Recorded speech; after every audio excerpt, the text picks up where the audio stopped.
গরিব আল্লাহর বান্দা রোজাদার চলে গেল এক মুসলমান বড় লোকের বাড়ি। মুসলমানের বাড়ি গিয়া কয়, ভাই জাতির দুঃখ জাতি বুঝবে, মানুষের দুঃখ মানুষ বুঝবে, পশু বুঝবে না। ও জাতি ভাই, আমার ঘরে সবাই রোজাদার, আমি রোজাদার, স্ত্রী আমার, বাচ্চাগুলো রোজাদার। আপনি যদি অনুদান হিসাবে না দেন, কিছু টাকা ধার দেন, করজে হাসানা হিসাবে দেন।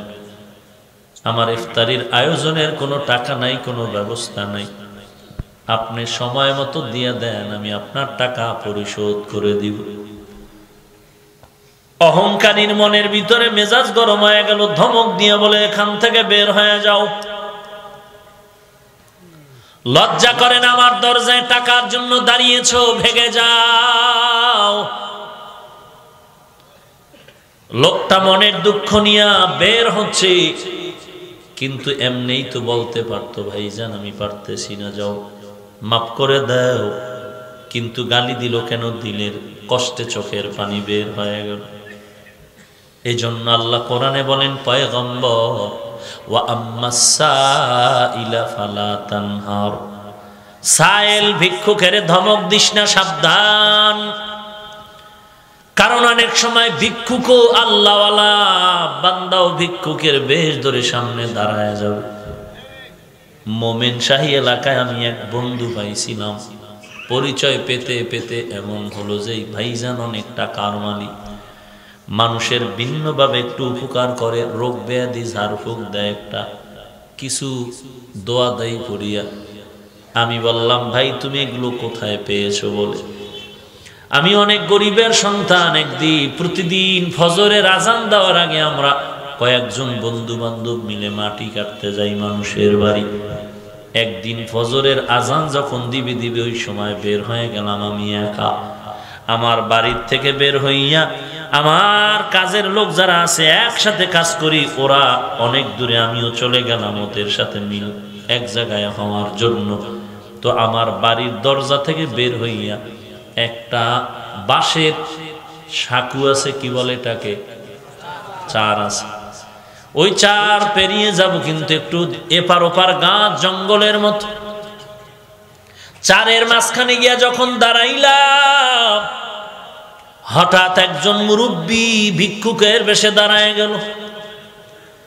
কথা নাই, কিছুই নাই, বলে, আমারে 2টা টাকা দিবিনি? আমিও মনটা ফ্রেশ, আমার কাপড়ের মধ্যে পেঁচানো টাকার থেকে আমি খুচরা 2টা টাকা বের করে দিলাম। আমি বললাম, পথ ছেড়ে দাও। বলে, না, তোর জন্য আমি এখন একটা দোয়া করতে চাই, বল কি চাও? আমি আশ্চর্য হয়ে গেলাম, চিন্তা করে বললাম, আমি কি চাই? কিছুই চাই না। বলে, চা, আমি দোয়া করে দিব। বলে, আমি মানুষের যেন সেবা করতে পারি। ভিক্ষুকটায় হাত 2টা উঁচু কইরা ঠোঁট নাড়ায় যেন কি কি বলল আমি বুঝতে পারি না। ওই দিন থেকে আলহামদুলিল্লাহ আমি মানুষের সেবা করা শুরু করেছি। আজ ওই দোয়ার কারণে আজ আমার টাকা ছিল না, মাটি কেটে খাইতাম, আজ আমার বিল্ডিং এর অভাব নাই, টাকা পয়সার অভাব নাই। এই জন্য খবরদার হে মুমিন, ভিক্ষুককে ধমক দিও না। অনেক সময় ভিক্ষুক আল্লাহ, সাবধান। বেহেশতি যাওয়ার কিতাবের মধ্যে এরকম রসুলের স্বপ্নের ব্যাখ্যা আছে, ভিক্ষুকের ঘটনা আছে।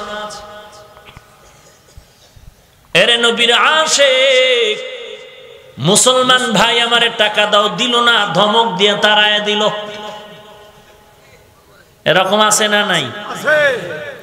পারতে কিছু বলবেন না, কিছু দিয়ে দিবেন, সমস্যা কি? আপনার 5 টাকায়ও ধনী হয়ে যাবে, তা হোক, সমস্যা কি? কিন্তু ধমক দিবেন না, সাবধান। হ্যাঁ, তবে আপনি যদি জানেন এই লোকটাকে চিনিও, টাকা নিলেই গাঞ্জা খায়,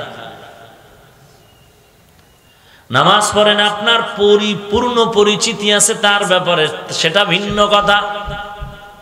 কিন্তু যাকে চিনেন না, কম বেশি দিয়ে দিবেন, ধমক দিবেন না, গালি দিবেন না। আল্লাহর বান্দা যখন ধমক খাইল, চোখের পানি ছেড়ে বান্দা বাড়িতে যায়, কান্না করে রাস্তায়। আল্লাহর কি কুদরত, একজন বিধর্মী লোক তার সামনে দাঁড়ায় গেল। বিধর্মী দাঁড়ায় বলে, ভাই কেন তুমি কান্না করো? বলে, আমার দুঃখ তুমি শুনে লাভ কি, জাতি ভাই শুনে না। বলে, বলো। বলে, কি বলবো ভাই,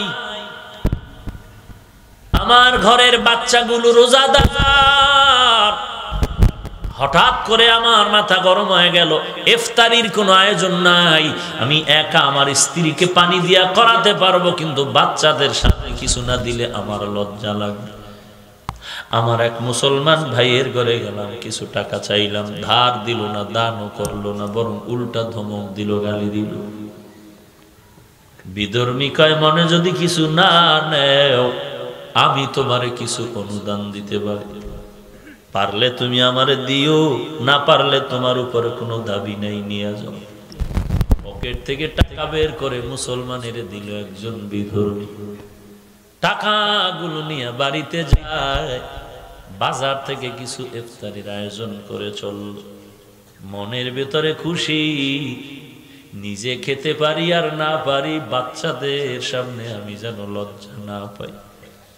অনেক সময় গরিব মা বাবা এমন আছে, নিজে না খাইয়া বাচ্চাদের খাওয়াইতে পারলে মা বাবার কলিজা ঠান্ডা হয়। এরে নবীর উম্মতের দল, এখন তোমার জামার অভাব নাই, পোশাকের অভাব নাই, কিন্তু আমার মা বাবার হিসাব করে দেখো, যখন আমি ছোট ছিলাম মা বাবা নিজে জামা কাপড় পরবে কেমনে, আমাকেও তো দেওয়ার তৌফিক ছিল না। আম্মা জান বলছেন, তাড়াতাড়ি বাজারে যাও, শীতের একটা পোশাক নিয়ে আসো সন্তানের জন্য। আব্বা জান মাথা গরম হয়ে গেল, 1 টাকাও নাই। স্ত্রী তো জানে না টাকা নাই, বাবায় দৌড়ায় বাজারে গেল। এখন টাকা নাই, কিন্তু সন্তানের পোশাক লাগবে, কি করবে? দরদি বাবা বাজারে গিয়া বন্ধু বান্ধবের কাছে গিয়া, আমারে 500 টাকা দাও, কয় দিব না। এরকম ঘুরতে ঘুরতে পাইছে 200 টাকা। 200 টাকা পাইয়া জামা কাপড় লাগতো আমার 1 সেট, আমারে 3 সেট কিনা আমার আম্মা জানের হাতে দিল। আর দেওয়ার পর বাবা চোখের পানি ছেড়ে কান্না করে। আম্মা জান বলে, ও স্বামী কেন কাঁদো? বলে, কান্নার কারণ আমার সন্তানের মন মতো কিছু আনতে পারি নাই, মন চাইছিল তোমারও দিব, পারলাম না। এই বান্দা চোখের পানি ছেড়ে ঘরে যায়, ইফতারি রেডি হয়ে গেল, বাচ্চাদের মধ্যে কি আনন্দের ঢেউ খেলতেছে। বাচ্চা তো বুঝে না বাবায় কোথা থেকে কি করলো। আল্লাহর বান্দা জানে ইফতারির সময় দোয়া কবুল হয়। হাত উঁচু করে সবাই দোয়া করতেছে, কিন্তু কি দোয়া করবে? স্ত্রীকেও জানতে দেয় না যে বিধর্মীর টাকা। মনে মনে দোয়া করে, হে মালিক, ওই বিধর্মীর জন্য কি দোয়া করব? আমার মুসলমান ভাই চোখের পানি ফেললো, ধমক দিল, গালি দিল, তুমি তাকেও হেদায়েত দাও। আর আমার বিধর্মী ভাই যে টাকা দিল, তার জন্য কি দোয়া করব? ও আল্লাহ, তুমি তাকে ঈমানের দৌলত সিনায় দাও। রোজাদারের দোয়া তো কবুল হয়ে গেল। মনে করিস না গরিবের দোয়া কবুল হয় না। গরিবের দোয়াটাও যেমন কবুল হয়, গরিবের বরদোয়াটাও ধনীর কপালে তেমন লেগে যায়। বাহাদুরি করো, গরিবের টাকা মেরে খাও, কর্মচারীর বেতনটা ঠিক মতো দাও না। অথচ কর্মচারী যদি বলে কাম করব না, তোর জিন্দেগি পঙ্গু হয়ে যাবে। কারণ জুতাটা গায়ে দেয় কর্মচারী গরিব, বাথরুমটা পরিষ্কার করে দেয় কর্মচারী গরিব। ওই গরিবের বেতন যারা দাও না, গালি দাও, ওদের চোখের পানি বড় লোকের জন্য বড় অভিশাপ। কেমন অভিশাপ? এক সময় মনে চাইছে বেতন আমার 1000। মনে চায় ইলিশ খাবো, দাম বেশি, খেতে পারি না। মনে চায় কোরাল খাবো, পাঙ্গাস খাবো, বোয়াল মাছ খাবো, আইর মাছ খাবো, চাইছে পায় নাই, টাকা নাই। আর সেই বড় লোক এখন ডাইনিং টেবিলের মধ্যে 13 রকম মাছ, 14 রকম গোশত, 17 রকম ভর্তা। ডাক্তার লালবাতি জ্বালায় দিছে, খাওয়া মাত্র আজরাইল হাজির হয়ে যাবে। এক সময় মনে চাইছে পায় না, আর এখন পাইয়াও খাইতে পারে না। এরে নবীর আশিক উম্মতের দল, ওই বান্দা গরিব ইফতারি নিয়ে দোয়া করেছেন। রাত গভীর হয়ে গেল, মুসলমান বিধর্মী সবাই ঘুমায়, এলাকায় কোনো আওয়াজ নাই। রাতের ঘুমের মধ্যে মুসলমান যে গরিবের ধমক দিয়েছে, ওই মুসলমান স্বপ্নে দেখতেছে কিয়ামতের মাঠ কায়েম হয়ে গেছে।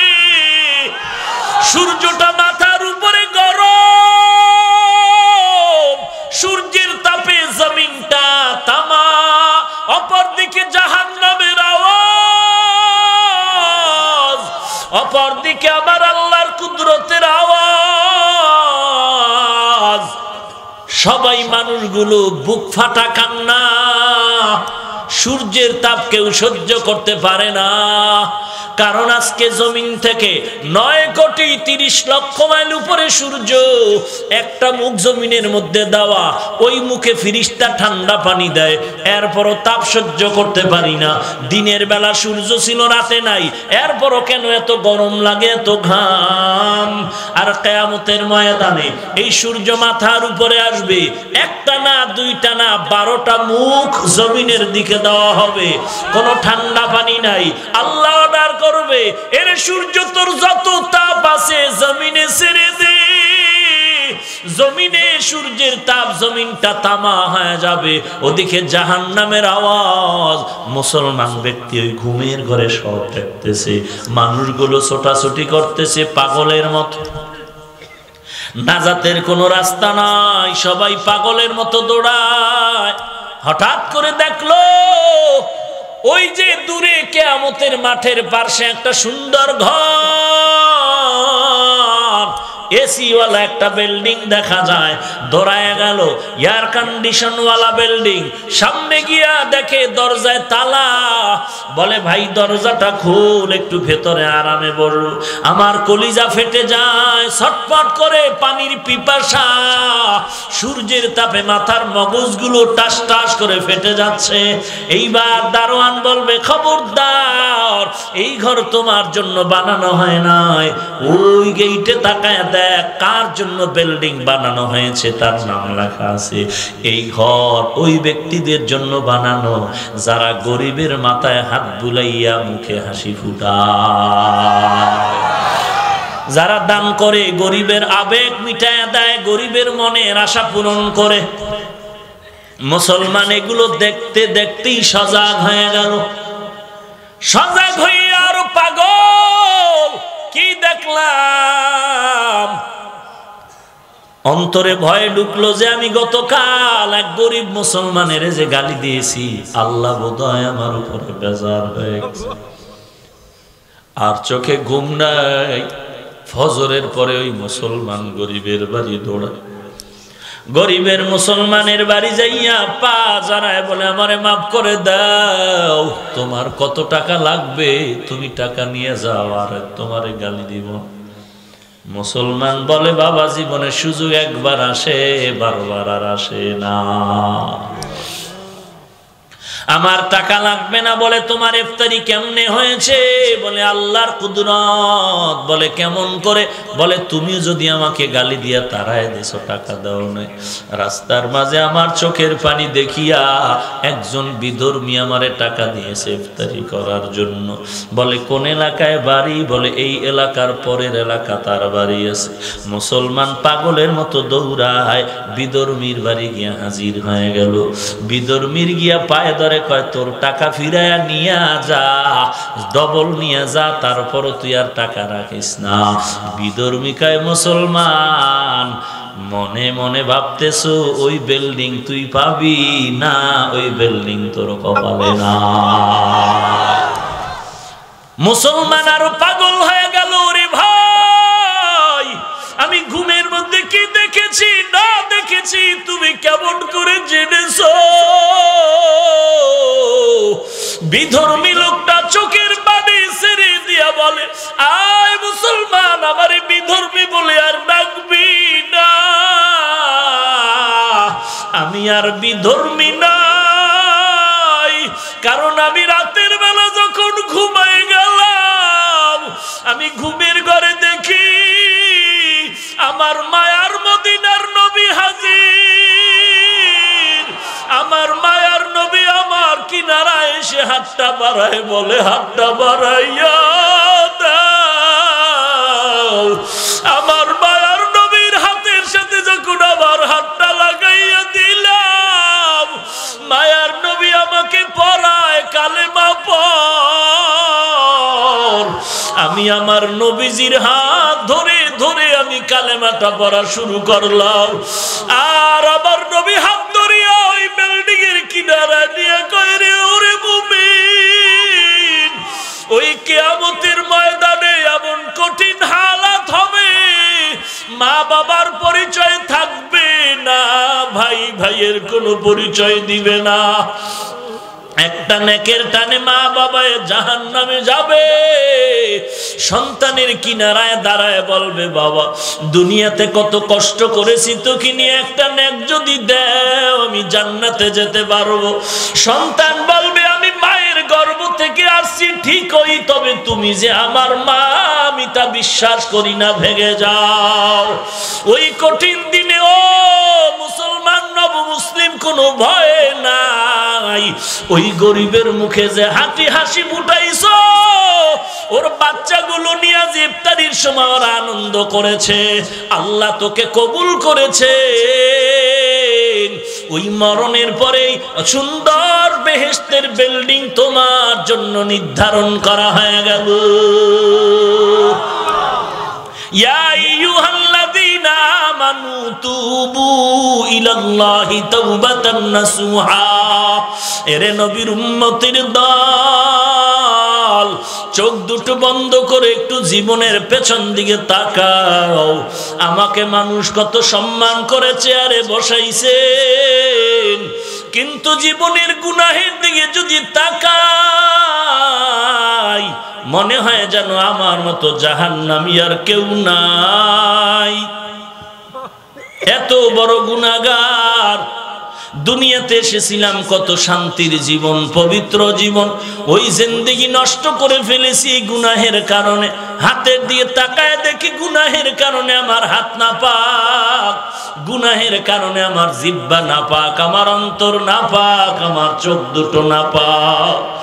এরে আল্লাহর বান্দা, ও মুরব্বী, ও যুবক, ও পর্দার আড়ালের মা, আল্লাহর দরবারে তওবা করো, তাওবাতান নাসুহা। গলায় ছুরি আসবে, মরে যাব, গুনাহের কাছেও যাব না রে ভাই। ওই জাহান্নামের একটা সেকেন্ডের আযাব সহ্য করার শক্তি কারো নাই।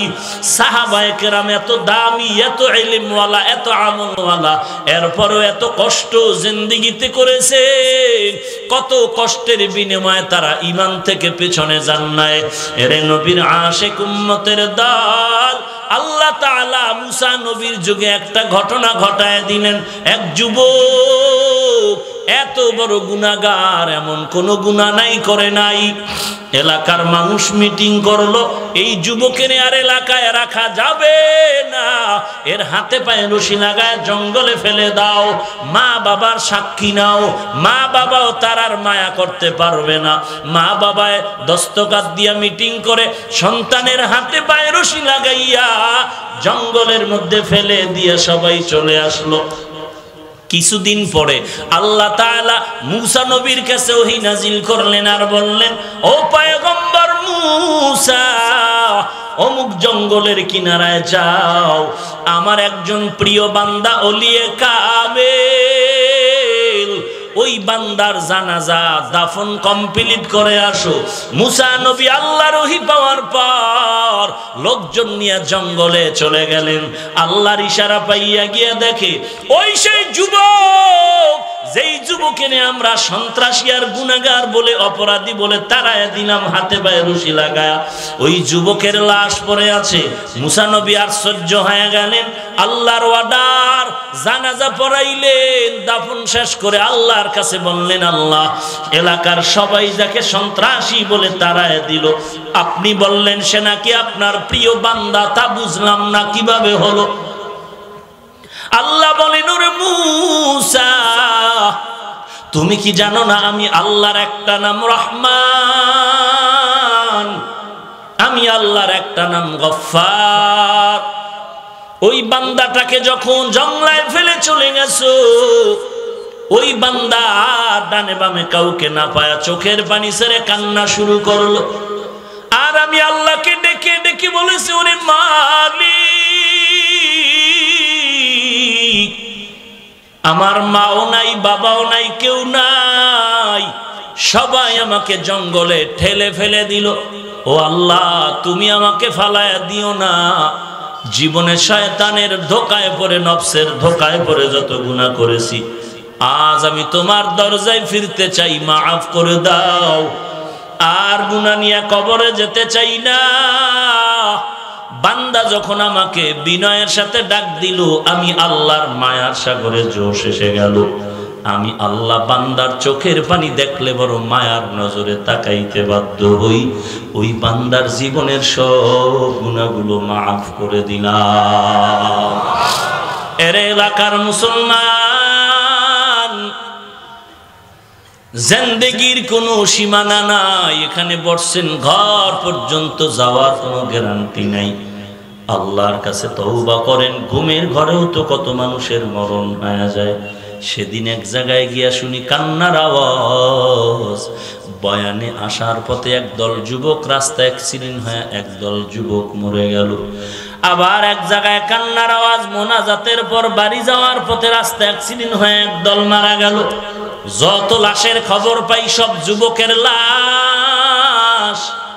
আল্লাহর কাছে তওবা করে নাও যুবক। তোমার আমার মতো যুবক চাকরি করে, ব্যবসা করে, শ্রমিকের কাজ করে, কৃষি কাজ করে, RAB, army, police, BDR, school, college, ভার্সিটির ছাত্র ভাই আছে, ব্যবসা করে, লেখাপড়া করে, এক বেলার নামাজও বাদ দেয় না, আছে না নাই? তুমি আমি কেন পারবো না? এরে বৃদ্ধ বাবাজি, মনে কি চায় না একজন আলেমের মা বাবা হয় কবরে যাবেন? আপনি মরণের পরে আপনার সন্তান জানাজার ইমামতি করবে। এর থেকে মা বাবার আর পাওনা কি আছে? আল্লাহর দরবারে তওবা করেন।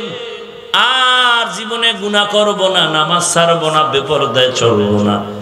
জীবনে যত অন্যায় করেছি তওবার দরজায় ফিরে আসলাম। রে আল্লাহ, আমি তো তোমার নবীর আদরের উম্মত, নফসের ধোকায় পড়ে গুনাহ করেছি, মাফ করে দাও। জীবনে আর নবীর সুন্নতের বিপরীত চলবো না, নামাজ ছাড়বো না, বেপরদায় চলবো না, মা বাবার কলিজায় আঘাত দিব না। রে আল্লাহ, হে যুবক, ওই মা বাবার চোখের পানি ফেলো না রে যুবক রে, সাবধান। জীবনটা সফলতার মানদণ্ডে যদি নিতে চাও, দোয়া ছাড়া আগাইতে পারবা না। ওই সেদিন উত্তরবঙ্গে গেলাম, জায়গার নাম বলবো না, কান্নার আওয়াজ, এক বাবার জীবনের কাহিনীর কান্নার আওয়াজ। সন্ধ্যাবেলা ছেলে আইসা কয়, আব্বা আমাকে 10,000 টাকা দাও। বাবায় বলে দিব না, কারণ বাবায় জানে টাকা দিলে এখন নেশা পান করবে। যখন বলে দিব না, সন্তান নিজের রাগ কন্ট্রোল করতে না পেরে বাবার উপরে হামলা শুরু করলো, মাইর শুরু করলো। এমন ভাবে মারতেছে, বাবা রক্তাক্ত হয়ে জমিনে পড়ে গেল, রক্ত বের হয়ে জমিনটা লাল। মা ভেতর থেকে এসে সন্তানের পা জড়ায় কান্না করে, বাবা আর তোর বাবারে তুই কষ্ট দিস না, তোর বাবা মরে যাবে, মারিস না। সন্তান মাকে ধাক্কা দিয়া রাগে বাবাকে মেরে দরজা খুলে হুন্ডা নিয়ে বের হয়ে চলে গেল। মা কান্না করে, তোরা কে কোথায় আছো? আয়। আমার ঘরের মুরব্বীকে একটু ডাক্তারের কাছে নেওয়ার ব্যবস্থা করো।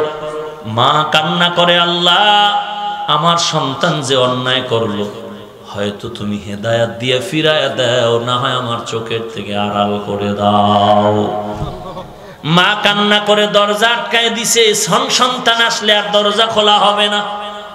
কিন্তু আল্লাহর কি কুদরত, ছেলেটা হুন্ডা চালায় যায়, রাস্তার পাশে দেখে এক আল্লাহর ওলি কোরআনের বয়ান করে, মা বাবার মহব্বত।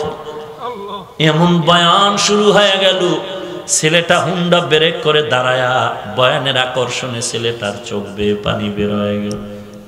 তালা মারিয়া ময়দানের এক পেছনে বয়ে বয়ে গুনগুন করে কাঁদতেছে। এক পর্যায়ে এমন কান্না, গলা কাটা মুরগির মতো ছটফট করে আর চিল্লা আর বলে, আল্লাহ তুমি আমাকে মাফ করে দাও। এমন কান্নার আওয়াজ, ময়দানের সকলের নজর ওই যুবকের দিকে চলে গেল। আল্লাহর ওলি মুনাজাত দিয়েছে, যুবকটা এমন পাগলের মতো দৌড়ায় আল্লাহর ওলির কাছে এসে পা জড়ায় কান্না করে আর বলে, হুজুর আমার মতো খারাপ আর কেউ নাই, আমাকে আল্লাহ মাফ করবে না, আমাকে একটু দোয়া করে তওবা করায় দেন। আল্লাহর ওলি বলে, কি হয়েছে তোমার? বলে, আমি আমার বাবার গায়ে হাত তুলেছি, রক্ত ঝরিয়েছি, আমার বলে দাও, আমি জীবনে ভুল করেছি, ক্ষমা চাওয়ার মতো রাস্তা খুলে দাও। মা কত রাগ যতই থাকুক, সন্তানের কান্না শুনলে মায়া না হয় পারে না। মা দরজা খুলে দিলেন, সন্তান মায়ের পা জড়ায় কান্না করে। মা কান্না করে, বাবা আমার পায়ে ধরে লাভ নাই, তোর বাবা এখনো কাঁদতেছে, তুই যে বাবারে আঘাত করেছ, রক্তের ঘা এখনো শুকায় নাই, ওই বাবার পা ধরিয়া ক্ষমা দাও, না হয় তোর উপরে আল্লাহর লানত চলে আসবে। সন্তান দৌড়াইয়া বাবার পা জড়ায় কান্না শুরু করলো, বাবা আমি বুঝতে পারি নাই, মাফ করে দাও। এরে নবীর উম্মতের দল, এই ময়দানে এমন আল্লাহর বান্দা আছেন, অনেকের মা নাই, অনেকের বাবা নাই।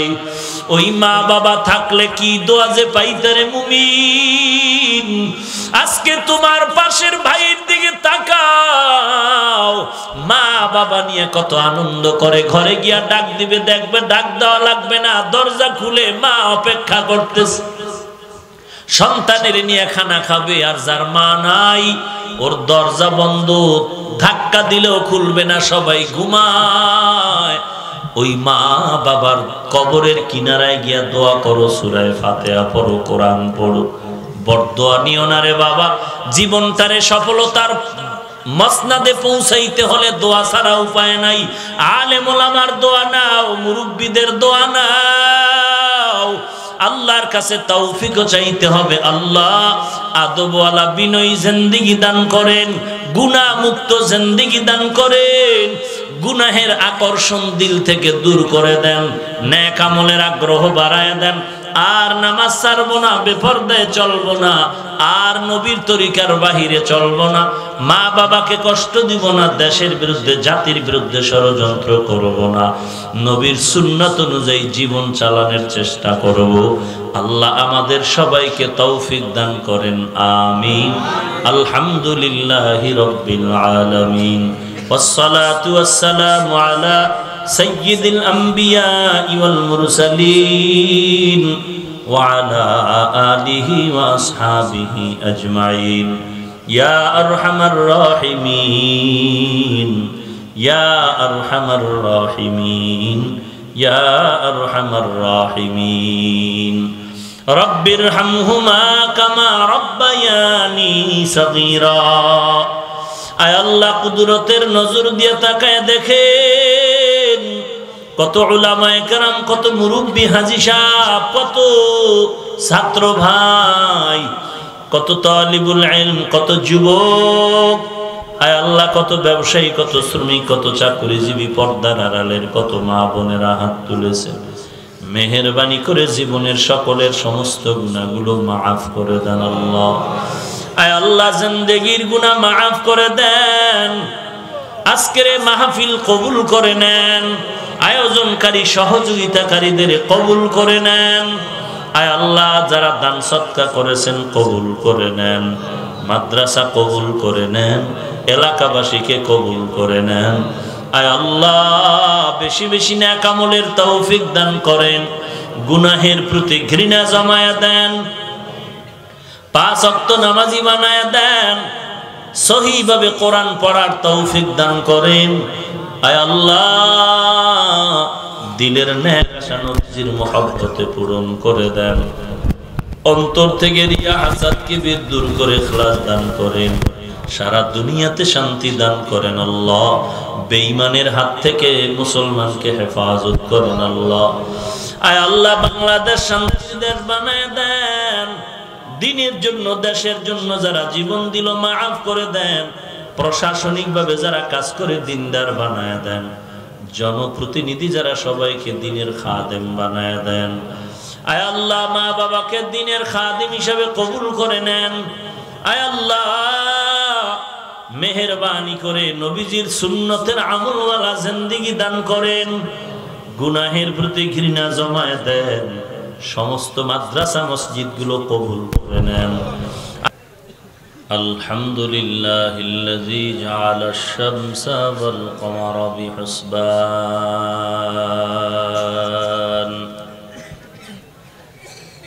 One Nazma wash শাজারা ইয়াসজুদান وفضل زمانا على زمان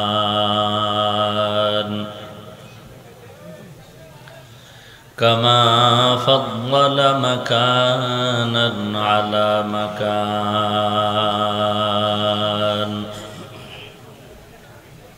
وإنسانا على إنسان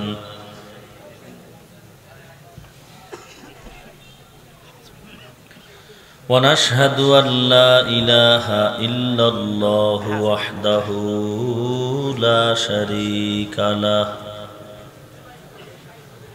ونشهد أن سيدنا ومولانا محمدا عبده ورسوله صلى الله تعالى عليه وعلى آله وأصحابه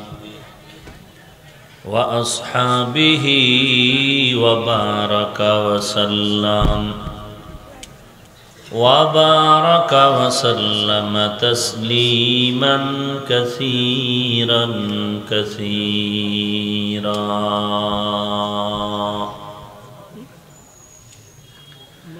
الذي أرسله الله تعالى بالحق بشيرا ونذيرا وداعيا إلى الله بإذنه وسراجا منيرا. أما بعد فأعوذ بالله من الشيطان الرجيم.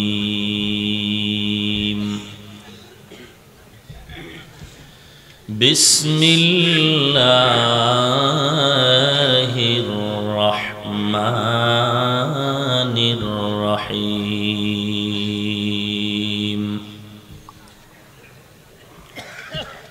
يا أيها الذين آمنوا توبوا إلى الله توبة نصوحا.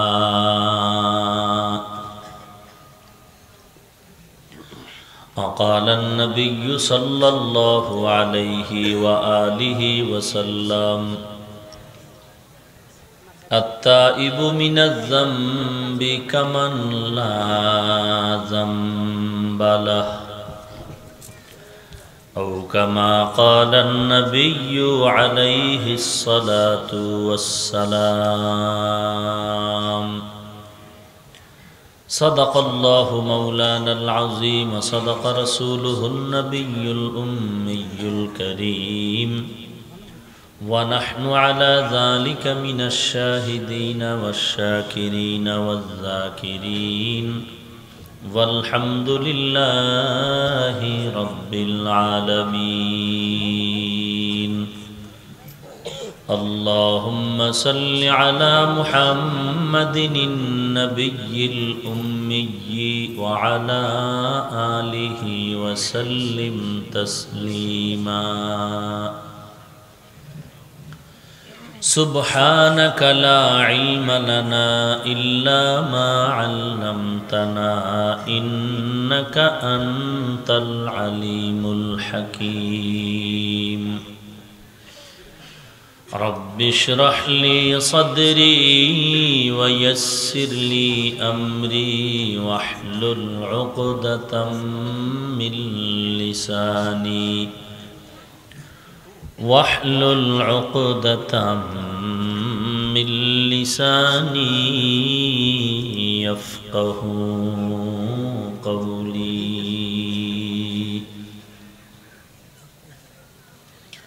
یہاں ہم سب مسافر ہیں قبر آخر ٹھکانہ کوئی آگے روانہ ہے کوئی پیچھے روانہ کوئی آگے روانہ ہے کوئی پیچھے روانہ ایک ہی صف میں کھڑے ہو گئے محمود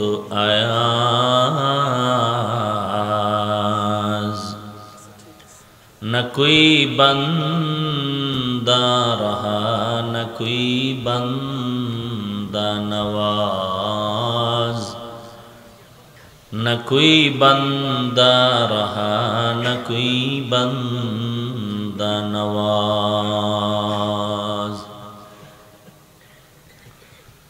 درفشانی نے تیرے قطروں کو دریا کر دیا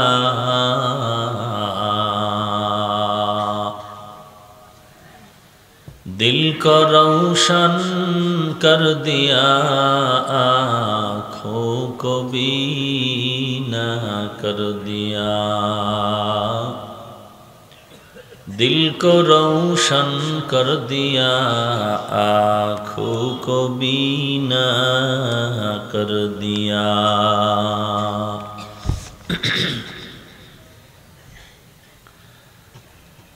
অধ্যকার ওয়াজ মাহফিল ও হালকায় জিকির আজ 11 মার্চ 2020 আব্দুল মালিক ফকিরবাড়ি মাদ্রাসা মাঠ 26 নং ওয়ার্ড বিসিসি বরিশাল মহতি মাহফিলে উপস্থিত মোহতারাম সম্মানিত সভাপতি জনাব মোহাম্মদ হুমায়ুন কবির হাওলাদার সাহেব কাউন্সিলর 26 নং ওয়ার্ড উপদেষ্টা অত্র মাদ্রাসা হযরত উলামায়ে কেরাম দূর দূরান্ত থেকে আগত আল্লাহ পাকের আশিকিন জাকিরিন শাকিরিন মুহিব্বিন মুরব্বিয়ান এজাম কলিজার টুকরা আমার সমবয়সী যুবক বন্ধুগণ স্নেহের ছোট ভাই পর্দার আড়ালে অবস্থানরত শ্রদ্ধেয় সম্মানিতা মা ও বোনেরা আল্লাহ রাব্বুল আলামিনের দরবারে লাখো কোটি শুকর ও সুজুদ যে মহান রব্বুল আলামিন ফিতনার জামানায় কোরআন ও সুন্নাহর ভিত্তিতে সহি তরিকায় কিছু কথা বলার জন্য শুনবার জন্য আমাদেরকে কবুল ও মঞ্জুর করেছেন নিয়ামতের শুকর আদায় করি আলহামদুলিল্লাহ لکھ کوٹی درود و سلام سید المرسلین رحمت للعالمین شفیع المذنبین خاتم النبیین سید الثقلین امام المرسلین शफीअ आज़म रसूल अकरम रहमत आलम नबील अरब वल आजम हबीब किबरिया अशरफुल अंबिया सय्यदुल अंबिया हज़रत मुहम्मदुर रसूलुल्लाह सल्लल्लाहु अलैहि व आलिहि वसल्लमेर উপর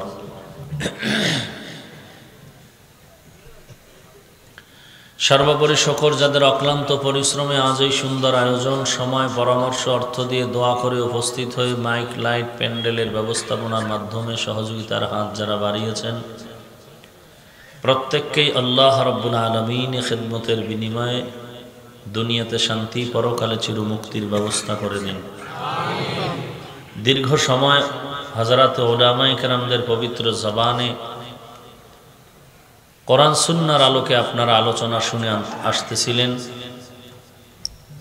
আমার প্রিয় স্নেহের ভাই মাওলানা আলামিন সাইফি আপনাদেরকে দীর্ঘ সময় বয়ান শুনিয়েছেন। আরও অনেক উলামায়ে কেরাম আহলে হকদের এই ব্যানারকে আল্লাহ পাক ইত্তেহাদ ও ইত্তেফাকের সাথে, ইখলাসের সাথে, রসুলের সহি তরিকায় দিনের খিদমত আঞ্জাম দিয়ে যাওয়ার তৌফিক দান করুন। ইলমে, আমলে, তাকওয়ায় আল্লাহ আমাদের প্রত্যেকের মধ্যে বরকত বাড়ায় দেন। সংক্ষিপ্ত সময় কিছু কথা বলবো। কোরআনে হাকিমের এক আয়াত পড়েছি, রসুলের হাদিস থেকে একটি সংক্ষিপ্ত হাদিস পড়েছি। আল্লাহ পাক বলেন, ইয়া আইয়ুহাল্লাযীনা আমানু, হে দুনিয়ার মুমিন। কোনো বেঈমানকে আল্লাহ বলেননি, যারা মুমিন তাদেরকেই বলেছেন। যারা আল্লাহকে বিশ্বাস করে, আখিরাত বিশ্বাস করে, তাকদীর বিশ্বাস করে, কিয়ামত বিশ্বাস করে, রসুল বিশ্বাস করে, সমস্ত নবীকে বিশ্বাস করে, সমস্ত নবীর উপরে দিন কিতাব আসছে তাও বিশ্বাস করে, এমন মুমিন যারা, আল্লাহ বলেন তুবু ইলাল্লাহ, তোমরা সকলেই গুনাহের থেকে প্রত্যাবর্তন করো আল্লাহর দিকে, অর্থাৎ গুনাহ থেকে ফিরে আল্লাহর দিকে যাও। কেমন ভাবে? তাওবাতান নাসুহা, এমন ভাবে ফিরো, এমন ভাবে তওবা করো, নাসুহা, চূড়ান্ত, খাঁটি, নির্ভেজাল, নিরঙ্কুশ, অর্থাৎ গলায় ছুরি আসলেও আর ওই গুনাহের দিকে ফিরে যাবে না। মৃত্যু মুখে পতিত হলেও আর ওই গুনাহের দিকে আকর্ষণ তোমার আসবে না। ওইভাবে তুমি ফিরে যাও যে গুনাহের আকর্ষণই তোমার মধ্যে না থাকে, পরিপূর্ণ প্রতিজ্ঞাবদ্ধ হয়ে আল্লাহর দিকে প্রত্যাবর্তন করো গুনাহের থেকে ফিরে। এর নাম তাওবাতান নাসুহা। এই তাওবাতান নাসুহা, খাঁটি তওবা, এর বিভিন্ন ব্যাখ্যা করেছেন মুফাসসিরিনে কেরাম। যেমন সহজ বাংলায় বলা যায়, তওবায়ে নসুহা করনেওয়ালার প্রতিজ্ঞাটা এমন হবে, জীবন গেল গুনাহ করব না, নেক ছাড়ব না, গুনাহ করব না, নেক ছাড়ব না। এই কথাটাকে আবার ভিন্ন ভাষায় বলা যায়, নেকের কাজ করতে পারি আর নাই পারি, প্রতিজ্ঞাবদ্ধ হতে হবে নেকের কাজ করতে পারি আর নাই পারি, গুনাহ করব না। কথা বুঝেন নাই? নেকের কাজ করতে পারি আর না পারি, কিন্তু গুনাহ করব না। এই একটা ওয়াদা করলে আমি মনে করি তার উপরে জান্নাত ওয়াজিব হয়ে যাবে। সওয়াবের কাজ করতে পারি আর গুনাহ করবই না, এ তাওবাতান নাসুহা। তাকওয়ার উপরে চলব, মাকরুহ পর্যন্ত করব না, মুস্তাহাব ছাড়ব না, তাওবাতান নাসুহা। আল্লাহর অপছন্দনীয় কিছু করব না এবং আল্লাহর পছন্দের বাহিরে চলব না, তাওবাতান নাসুহা। রাসূল কি বলেন? আত্তাইবু মিনাজ যামবি কামান লা যামবা লাহ। গুনাহ থেকে তওবা করনেওয়ালা এমন যে সে কখনো গুনাহই করে নাই। একটু কমান, ইকো। গুনাহ থেকে বান্দা তওবা করলো এমন ভাবে যে সে কখনো গুনাহই করেনি। আল্লাহ মানুষকে সৃষ্টির শ্রেষ্ঠ জাতি হিসেবে কবুল করেছেন। ফেরেশতাকে শ্রেষ্ঠ বানান নাই, কারণ ফেরেশতা কোনো গুনাহই করে না। এরপর ফেরেশতারা এত দামি না কেন? আবার পশু পাখি যা আছে এরা কোনো নেক বুঝেই না। অন্যান্য প্রাণী কোনো সওয়াব নাই, বুঝে না। ফেরেশতারা কোনো গুনাহই করে না, করবে কি? বুঝেই না গুনাহ কি জিনিস। অথচ মানুষ গুনাহও করে, নেকও করে, বুঝেও গুনাহ কি জিনিস, নেক কি জিনিস। এরপর মানুষের এত দাম কেন? বলে মানুষ গুনার মজা বুঝিয়াও সাজার ভয়ে যারা ছেড়ে দেয় এরা ফিরিস্তার থেকেও দামি। ওয়ালাকাদ কাররামনা বানি আদম ওয়া হামালনাহুম ফিল বাররি ওয়াল বাহরি ওয়া রাযাকনাহুম মিনাত তাইয়্যিবাত وفضلناهم على كثير ممن خلقنا تفضيلا। আল্লাহ বলেন আমি বনি আদমকে সৃষ্টির শ্রেষ্ঠ মর্যাদা দান করেছি এবং পানির মধ্যে স্থলে যাহা কিছু আছে এর মধ্যে আমি আল্লাহ মানুষের উপরে কর্তৃত্ব দিয়েছি দায়িত্ব পালনের। এবং আমি আল্লাহ এই মানুষের জন্য পবিত্র পবিত্র রিজিকের ব্যবস্থা করেছি এবং এই মানুষের মাঝে পরস্পরে একে অন্যের তুলনায় মর্যাদাবান করেছি। গোটা সৃষ্টি জগতের মধ্যে শ্রেষ্ঠ হলো মানুষ, আবার এই মানুষের মধ্যে শ্রেষ্ঠ হলো যারা মুমিন। মুমিনদের মধ্যে যারা শ্রেষ্ঠ তারা একমাত্র আম্বিয়ায়ে কেরাম। আম্বিয়ায়ে কেরামদের মধ্যে একমাত্র রাহমাতুল লিল আলামিন শ্রেষ্ঠ। আর নবীদের উম্মতের মাঝে রাহমাতুল লিল আলামিনের উম্মত আমরাই হলাম শ্রেষ্ঠ। আবার আমাদের মধ্যেও ভাগ আছে, আমরা নবীর উম্মত হইয়াও কিন্তু শ্রেষ্ঠ না। যারা কোরআনওয়ালা তারা শ্রেষ্ঠ। আপনারাও নবীর উম্মত, আমরাও নবীর উম্মত, সবাই আমরা নবীর উম্মত। তবে সবাই আল্লাহর কাছে ওই পরিমাণ দামি না। কোরআনওয়ালারা যেমন দামি, আবার কোরআনওয়ালাদের মধ্যে যারা কোরআনের ইলমের সাথে আমল করে তারা আরো দামি। আবার এই ইলম আমলের মধ্যে যাদের আকীদায় কোনো ভেজাল নাই তারা আরো দামি। কোরআনের ইলমও আছে, আমলও আছে, আকীদায় ভেজাল, এদের থেকে তারা দামি যাদের আকীদায় কোনো ভেজাল নাই। কারণ নবীজি বলেন ক্বালান নবী সাল্লাল্লাহু আলাইহি ওয়া আলিহি ওয়াসাল্লাম ইন্না বনি ইসরাঈল তাফাররাকাত আলা 72 মিল্লাহ ওয়া তাফতারিকু উম্মতি আলা 73 মিল্লাহ কুল্লুহুম ফিন্নার ইল্লা মিল্লাতান ওয়াহিদা। قالوا من هي يا رسول الله قال ما انا عليه واصحابي। নবী বলেন সাবধান হে উম্মত, বনি ইসরাইল আমার বাপদাদার লোকেরা, তাদের ধর্মের বাপদাদাকে যারা মেনে চলতো, ইয়াকুব নবী, ইয়াকুব নবীর সন্তান ইউসুফ নবী।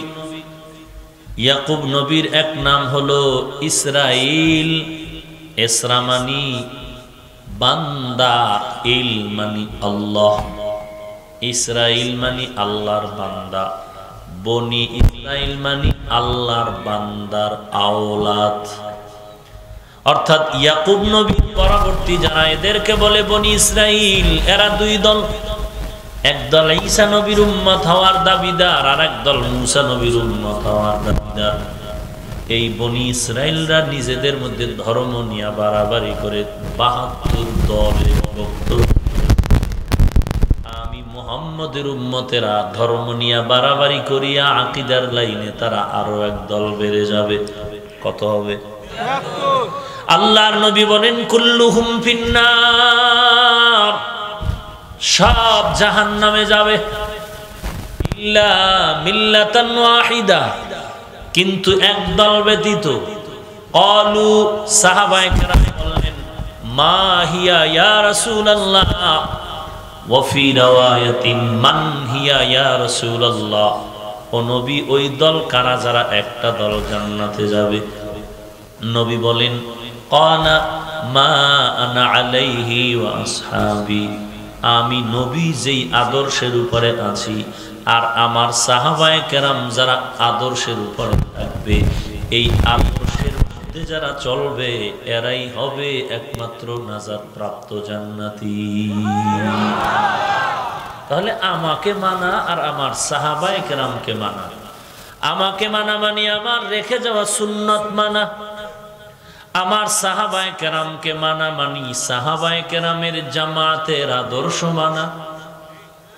এই দুইকে যারা মানবে, নবীকে মানলে হয় আহলে সুন্নত, আর সাহাবায়ে কেরামের জামাতকে মানলে হয় ওয়াল জামাত। দোনোটা মিলাইলে দলের নাম হবে আহলে সুন্নত ওয়াল জামাত। অর্থাৎ আহলে সুন্নত মানি নবীর সুন্নত মানে, ওয়াল জামাত মানি যারা সাহাবায়ে কেরামের জামাত মানে। নবী বলেন আমাকেই মানলে সে জান্নাতে যেতে পারবে না, নাজাত প্রাপ্ত হবে না। ওই ৭৩ দল জাহান্নামীদের মধ্যে একমাত্র মুক্তিপ্রাপ্ত দল তারা যারা শুধু আমি নবীকেই মানে, না না, আমি নবীকেও মানে আমার সাহাবাদেরকেও মানতে হবে। কারণ আমি নবীকেই মানলে বান্দা নাজাতের দরজা খুঁজে পাবে না। কারণ আমি নবী হাদিস শরীফে বলছি, দাড়ি লম্বা করো, মোছেরে খাটো করো। এখন যদি নবীর হাদিস মানো তো দাড়ি আর কাটা যাবে না। হ্যাঁ, আমরা যারা এক মুষ্টির বেশি হলে কেটে দেই, এই আমল হলো সাহাবায়ে কেরামের আমল।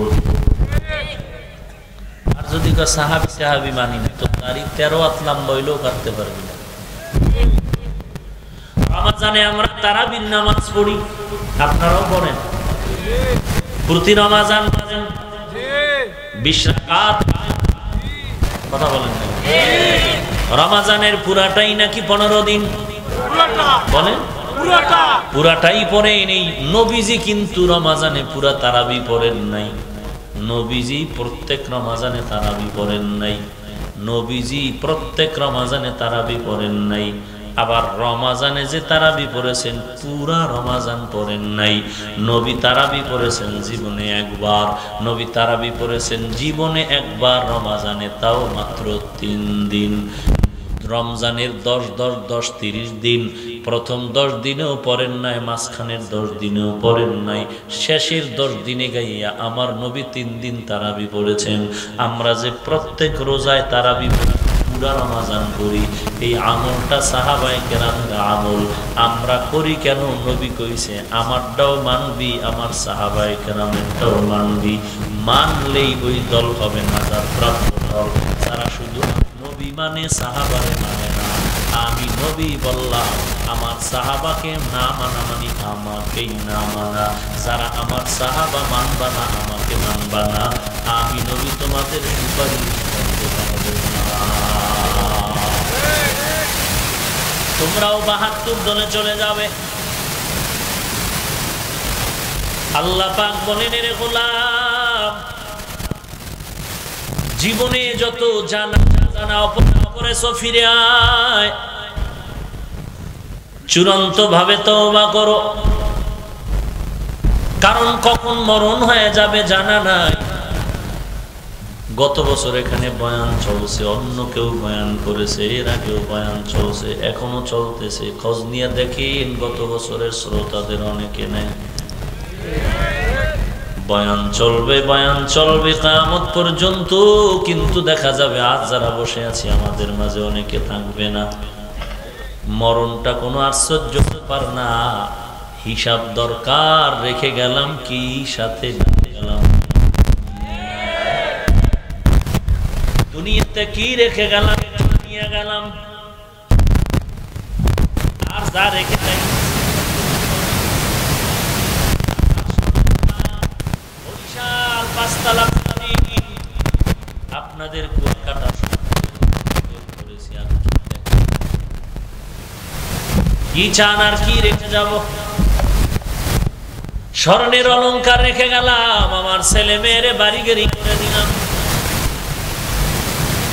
এগুলো কেমন, কেন স্বপ্নের মতো দেখতেছো? বিলকিসের সিংহাসনে বসে তুমি নাস্তা খাচ্ছ, কি মজার নাস্তা, পেট ভরে গেছে, এত ভিআইপি নাস্তা। ঘুম থেকে উঠে তাকায় দেখলা নিজের বালিশ ছিঁড়ে ফার ফার হয়ে গেল, মশারিটারে ছিঁড়ে ফেললা। তুমি ছিলা ঘুমের ভিতরে সুলাইমান নবীর সিংহাসনে দৌড়াইতেছিলা, মনে হয় যেন পৃথিবীর কোন রাষ্ট্রপতি এমন মর্যাদা পায় না। ঘুমের থেকে উঠিয়া দেখো স্বপ্ন শুধুই মিশামিশি স্বপ্ন। দুনিয়াটা এমন স্বপ্নের মতো রে গোলাম, অহংকারী করবা না, নিজেকে বিলীন করে দাও, তওবার পথে আসো।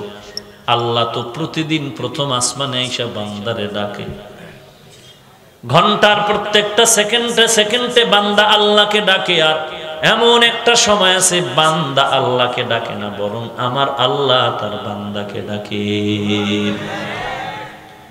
অতিও গভীর হয় রজনী যখন, নীরবে প্রভুর নাম জপিও তখন।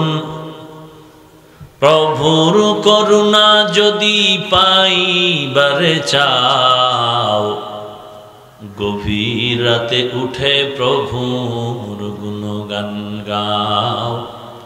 গভীর রাতে উঠে প্রভুর গুণগান গাও। আল্লাহ পাক বারবার তওবার পথে ডাকেন কেন? আল্লাহ চায়, আল্লাহ চান কোন বান্দা যেন জাহান্নামে না যায়। কারণ জাহান্নাম কি পরিমাণ ভয়ঙ্কর, এটা বয়ান করে বুঝাবার কোনো সুযোগ নাই। এটা ধ্যান, খেয়াল আর ইয়াকিনের মাধ্যমে বান্দা মুরাকাবা করলেই বুঝতে পারবে কিছু কিছু। এরে নবীর উম্মতের দল, ওই জাহান্নাম থেকে বাঁচানোর জন্য আল্লাহ বারবার তওবার পথে ডাকতেছেন। অহংকারী করিস না, তুই আর কি পরিমাণ অহংকারী হয়েছ। তোমার আমার থেকে বড় অহংকারী এমন কি গোটা দুনিয়ার মধ্যে বর্তমানে যত বড় বাহাদুর, তাদের থেকে বড় বড় বাহাদুর নমরুদ, হামান, সাদ্দাত, কারুন, ফিরআউন। কত বড় বেঈমান আর বাহাদুর এই নমরুদ। আল্লাহকেই মেরে ফেলার জন্য তীর নিয়ে উপরে যায়, আল্লাহরই রাখবে না। কত বড় পাওয়ার! সেই নমরুদকে আল্লাহ ধ্বংস করার জন্য কি পরিমাণ আসমানি বাহিনী লাগছিল। কি লাগছিল? একটা অসুস্থ মশার সাথে জুতা মোবারক। কেমন সান কপাল হইলে জুতার বাড়ি খাইলে মাথা ঠান্ডা। কেমন ভাগ্যবান ব্যক্তি যে সবার কপালে জুতা লাগে না রে মুসলমান। কেমন কপাল যে জুতার সাথে টাচ হলেই মাথা ঠান্ডা হয়ে যায়। কর্মচারীরে কয় জোরে বাড়ি মারবি বেতন বাড়ায় দেব, যত জোরে বাড়ি দিবি বেতন বেশি। এক কর্মচারী লাগাতার ডিউটি পালন করার পরে কয় স্যার আমার কি ঘুম নাই, খানা নাই, তো কি করবি? বলে আমি আর পারুম না। বলে তাহলে আর একজন কর্মচারী রেডি কর। শিডিউল ভাগ করে করে একজন বন্ধ করলে আর একজন, অর্থাৎ কর্মচারী 5 জন লাগায় দাও, তারপরও চাই জুতার বাড়ি যেন বন্ধ না হয়। যদি দেখো নিঃশ্বাস বন্ধ হয়ে গেছে তারপরও 13টা বাড়ি মারবি। কারণ এই মজা এত পাই, অন্য কোন ঔষধে এত মজা আমি পাই না। ফেরাউন 40 বছরে কোনো অসুস্থতা আসে না, সমুদ্রের মাঝখানে বাড়ি করে থাকে, ধুলাবালু যায় না, অসুস্থ হয় না। অথচ আজও ফেরাউনের লাশ ওই মিশরে পড়ে আছে, একটা মশা মাছি পর্যন্ত যায় না। গোটা দুনিয়ার মুসলমান কেন বেঈমানের ঘরেও যদি তালাশ করেন, নমরুদ, হামান, সাদ্দাত, কারুন, ফেরাউনের একটা নাম পাবেননি? পাবেন? কোন বেঈমানের যদি বলেন মাসে 1 লাখ দিন, তোর ছেলের নাম ফেরাউন রাখ, রাখবে? এরে নবীর উম্মতের দাল, এত বড় দাপটওয়ালাদের কি উপায়? কিসের অহংকারী করো, কিসের বাহাদুরি করো রে মুমিন? কোটি টাকার মালিক দেখো, অভাব হয় না দূর, গরিব ঘুমায় আরাম করে, মনটা বাহাদুর। ফেরাউনের লাশটা দেখো মিশর জাদু ঘরে, খায় না মাটি পোকা মাছি, সবাই ঘৃণা করে। হৃদয়ে থাকিবে যার নম্রতা সদা, রহমত আসিবে সেথা প্রভুর আদা। বড়র বড়াই দিলে রহমত আসবে না, নিজেকে নিজে ছোট মনে করি সদা।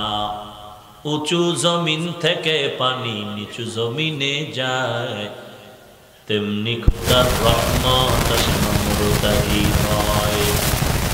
বড়র বড়াই থাকলে দিলে রহমত আসবে না, নিজেকে নিজে ছোট মনে করি। থেকে পানি জমিনে যায়, তেমনি খোদার রহমত আসে নম্রতার হৃদয়।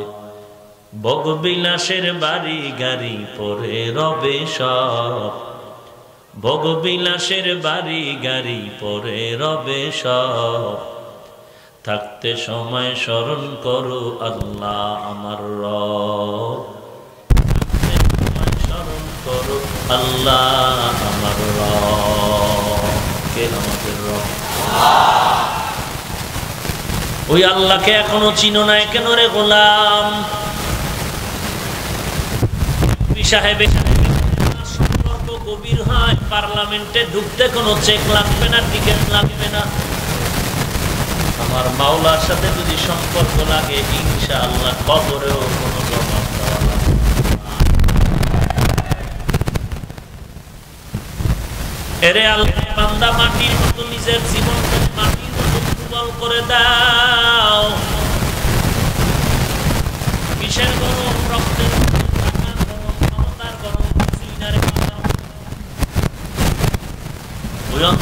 কবরে গেলে তুমি কোটিপতি না গরিব কোনো পরিচয় নাই। কে পীর, কে মুরিদ, কে ইমাম, কে মুক্তাদি, কে আলেম, কে মূর্খ কোনো পরিচয় নাই। অন্ধকার কবরে বান্দা যখন যাবে, আমাকেও যেমন 3টা প্রশ্ন করবে, আপনাকেও 3টা প্রশ্ন করবে। রবের পরিচয় দাও, ধর্মের পরিচয় দাও, রাহমাতুল লিল আলামিনের পরিচয় দাও। এই প্রশ্ন আমাকেও করা হবে, আপনাকেও করা হবে। আপনি তো মনে মনে আছেন যে রবের তো মোটামুটি চিনেই ফেললাম, আমার রব তো আল্লাহ, আমার ধর্ম ইসলাম, আমার নবী মুহাম্মদ। কবরে গেল জবাব দিব, কারণ নামাজ না পড়লেও দিলের মধ্যে নবীর মোহাব্বত আছে বেশি, যদিও নামাজ পড়ি না। এরে নবীরা আশেক, এই অহংকারী করতে করতে জীবনটারে বিনাশ করেছে রে ভাই। বরং যারা দেখবেন লেখাপড়া বেশি পারে, পরীক্ষার আগে আরো বেশি পড়ে, কারণ ওর পড়াটাই ওর জীবনের মূল। মাছ যেমন পানি ছাড়া ভালো লাগে না, লেখাপড়া করেনেওয়ালা ছেলে মেয়েরা লেখাপড়া ছাড়া ভালোই লাগে না।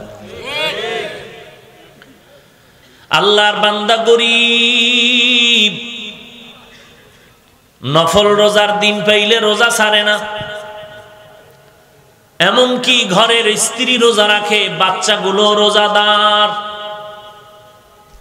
আর আমার দেশের মুসলমান ফরজ রোজার সময় রমজানে রোজা রাখতে রাজি হয় না। কত বড় নিকৃষ্ট কপাল পোড়া! কয় ভাতে টান পড়ছে নাকি রোজা রাখবো? এই মিয়া, আমরা কি ফকিন্নি? রোজা রাখবো, ভাতে টান পড়ছে নাকি?